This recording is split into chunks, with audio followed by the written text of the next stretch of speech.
ତମେ ତିନିଟା ୱେରେ କେମିତି ଭଲ ଦିଶିବ ମୁଇଁ ସେଟା ମୁଇଁ ଏକ୍ସପ୍ଲେନ୍ କରିବି। ପାଷ୍ଟ ମୋର ଡକୁମେଣ୍ଟାରୀ ଭିଡ଼ିଓ ଏଣ୍ଡ ଏଇ ଚ୍ୟାନେଲରେ ମୁଇଁ ଡକୁମେଣ୍ଟାରୀ କରିବାକୁ ଯାଉଛି ଏବେ। ଡକୁମେଣ୍ଟାରୀ ଏଇ ଯେଉଁ ମୁଇଁ 60 ଡେ ପର୍ଯ୍ୟନ୍ତ ମୁଇଁ କରିବି। ଆଉ ଆଜି ହେଉଛି 2 ତାରିଖ।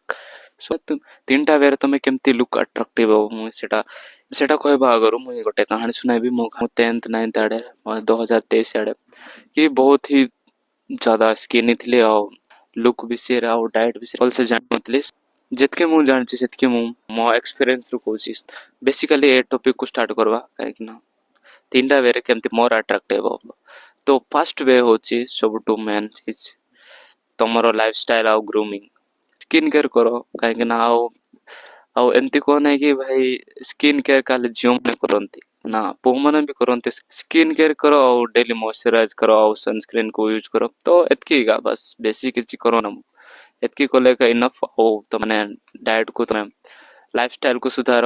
ମାନେ ଯେମିତି ଜଙ୍କ ଫୁଡ୍ ଖାଉଛ ବୋଧେ ସେଠରୁ ରିପ୍ଲେସ୍ କରିଦିଅ ଭଲ ଖାଦ୍ୟକୁ ଖାଇବାଟା ଆଉ ଭଲ ହାଇଜିନ୍ ରଖ। ତ ସେତିକିରେ ଇନଫ୍ ହେଇଯିବ, ଆଉ ବେଶୀ କିଛି ନାହିଁ।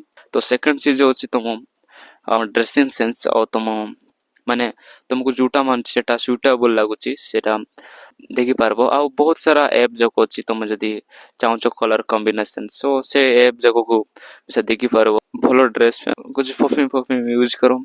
ଥାର୍ଡ ଜିନିଷ ହେଉଛି ତମର ଆଇ କଣ୍ଟାକ୍ଟ। ଆଉ କେମିତି କଥା ହେଉଛ, ଯାହାକୁ ବି କଥା ହେଉଛ ଆଇ କଣ୍ଟାକ୍ଟ ମେଣ୍ଟେନ୍ କର। ଏମିତି ନାହିଁ କି ପୁରା ତାଙ୍କ ମାନଙ୍କୁ ଘୁରୁଥିବ ଖାଲି, ଏମିତି ବି ଭଲ ନାହିଁ। ତ ତମେ ଜାଣିଦେବ କନଫିଡେଣ୍ଟ ଯେଉଁ ଜାଗାରେ ବି ଯାଉଛ ପୁରା କନଫିଡେଣ୍ଟ ରୁହ। ଆଉ ପୋଶ୍ଚରକୁ ଯଦି ସିଧା କର, ଟିକେ ଯେଉଁଠି ବି ବସିବା ଜାଗାରେ ଆରାମସେ ଏମିତି ଲେବଡ଼ା ହେଇକରି ବସ ନାହିଁ, ପୁରା ସିନା ଥାମକେ ବସ ଆରାମସେ।